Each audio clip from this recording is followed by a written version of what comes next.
Hello friends, welcome to काकुलिस घरोয়া রান্নাঘর।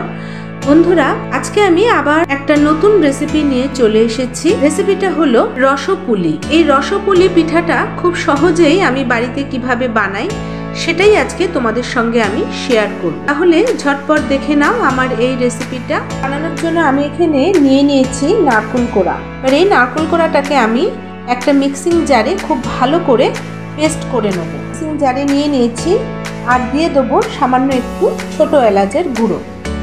এবার আমি শুকনো অবস্থাতেই এটাকে পেস্ট করে নিতে হবে। দেখো, শুকনো অবস্থাতেই আমি নারকেল কোড়ার পেস্ট বানিয়ে নিয়েছি। এবার এটাকে একটা পাত্রে আমি ঢেলে নেব। পেস্টটা আমি বার করে নিয়েছি। ওভেনের ওপর আমি একটা কড়াই বসিয়ে নিয়েছি। গ্যাস ওভেনটা আমি ধরিয়ে দিলাম। এর মধ্যে আমি সুজি একটু হালকা করে ভেজে নেব। খুব লাল লাল করে ভাজবো না, হালকা করে একটু ভেজে নেব।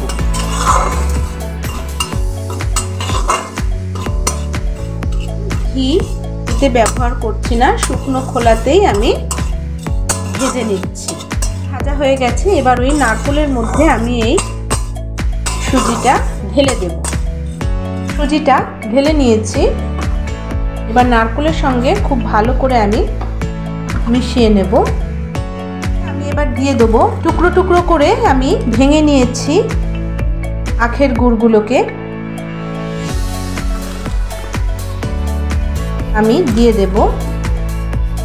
দিয়ে খুব ভালো করে যতটা সম্ভব হাতে ভেঙে নেওয়া যায় ভেঙে খুব ভালো করে আমি মিশিয়ে নেব। আমি মাখিয়ে নিয়েছি। এবার আমি কড়াইতে দিয়ে নেব। কড়াইতে দিয়ে দিয়েছি।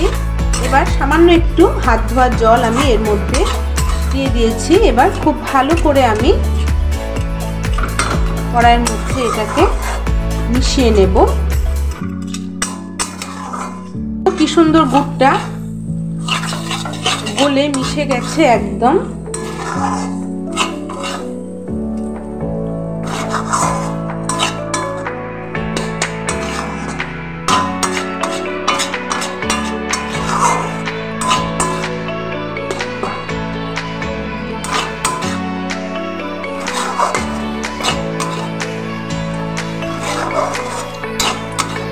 বাইন্ডিং এর জন্য আমি এখানে সামান্য একটু চালের গুঁড়ো দিয়ে দেবো।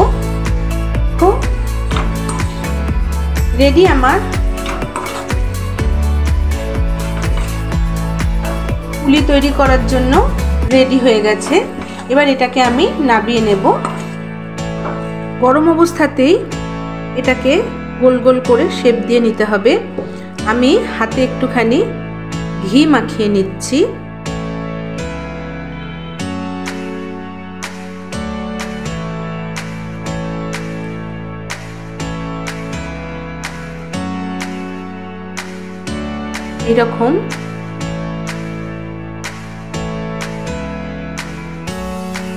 এরকম ভাবে আমি সবকটা পুলি বানিয়ে নেব।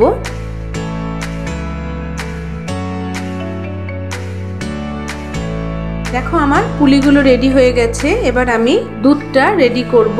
দেখো, কড়াইয়ের মধ্যে দিয়ে দিলাম আমি দুধ। দুধটা একটু গরম হোক। দুধটা উতাল এসে গেছে। এবার আমি গুড়টা দিয়ে দেব।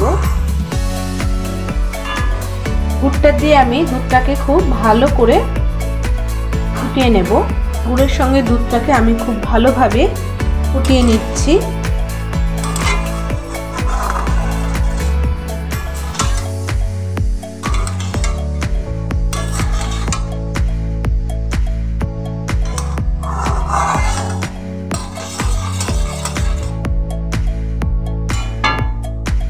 এর মধ্যে আমি দুধটাকে গুড় দিয়ে জাল দিয়ে যে একদম ক্ষীরের মতো তৈরি করেছিলাম সেই দুটো বাটিতে আমি ঢেলে দিয়েছি। একটু ঠান্ডা হতে দেব। ক্ষীরটা ঠান্ডা হয়ে এসছে। এবার এর মধ্যে আমি তৈরি করে রাখা পুলিগুলো দিয়ে দেবো। আজকে আমার এই রসপুলি রেসিপিটা সম্পূর্ণ অভিনব এবং নতুনত্ব। তোমাদের যদি ভালো লেগে থাকে তাহলে অবশ্যই লাইক এবং শেয়ার করতে ভুলো না। বাড়িতে বানিয়ে তোমরা অবশ্যই খেও। রেডি হয়ে গেছে আমার রসপুলি। কেমন লাগলো অবশ্যই কমেন্ট করে জানিও এবং আমার চ্যানেলটাকে সাবস্ক্রাইব করে আমার পাশে অবশ্যই থেকো।